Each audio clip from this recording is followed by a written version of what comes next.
Hello guys, so andito na naman po tayo at may nire-repair na po tayo na gutter. So kadalasan po nangyayari sa gutter nagano kasi may kalawang. Kinakain na siya ng kalawang, mga karuping, no? Dito may nakita kong butas yan. Yan. Butas po yan. Butas po kasi yan dahil sa kalawang, kasi dito sa angle bar siya nakasanday. Nakasandal po siya sa angle bar, kaya itong angle bar ay kinakalawang po ito. Pag ito kinakalawang, kahit bago yung gutter mo, na siya, na nahahawaan ng kalawang sa galing sa sa angle bar. So ngayon may tubig po itong gutter. Sabi nila hindi isang taon pa lang itong gutter, nagle-leak na po yung So ayan, nakikita natin yung butas. Maliit lang siya na butas guys, pero lalaki to pag hindi naagapan. So ngayon tatapalan pa natin siya ng Volcasil. Kaso yung Volcasil, mga karuping, hindi siya hindi siya kakat. So ayan mga kapartner. So ayan mga karuping, no. So dito tayo ngayon nagre-repair ng gutter. Nakakita tayo ng butas doon gawa ng kalawang sa galing sa angle bar. Yung gutter niya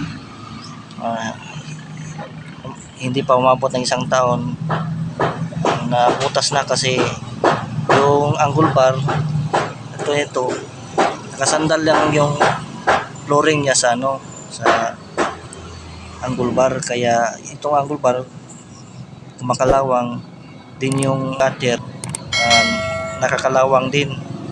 So nahawa po yung gutter sa kalawang ng ng angle bar.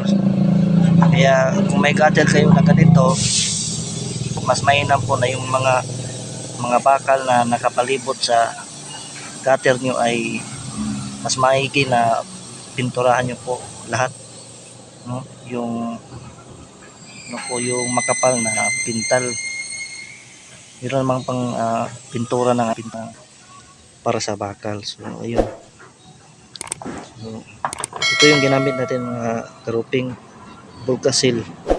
So ayan, nakita natin yung so una-una po ginamitan natin ng brush para malinis po yung surface na kailangan nating tapalan. So ayan, natapalan natin mga partner, mga karuping, natapalan na. So hoping po tayo na wala nang tagas dyan. So ayan po, yun lang po, gusto ko lang i-share kung paano ba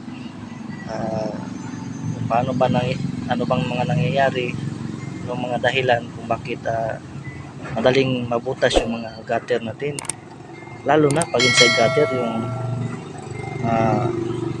in-install sa atin sa bahay natin.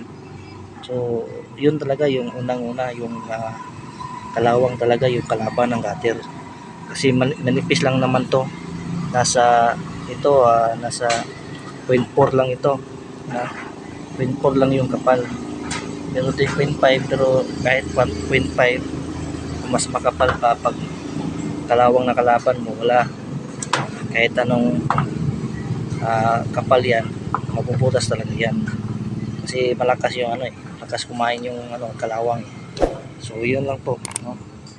So mas mainam na pag nag-install kayo ng gutter, pinturahan nyo na lang, dublihin nyo na lang yung sa flooring tsaka sa siding, sa ilalim at sa labas po, makaigid na pinturahan.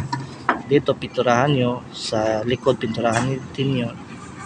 So yun, mas mainam yun para mas libay o mas tawag doon, para mas tumibay yung gutter nyo. Yun lang po, yun. Salamat.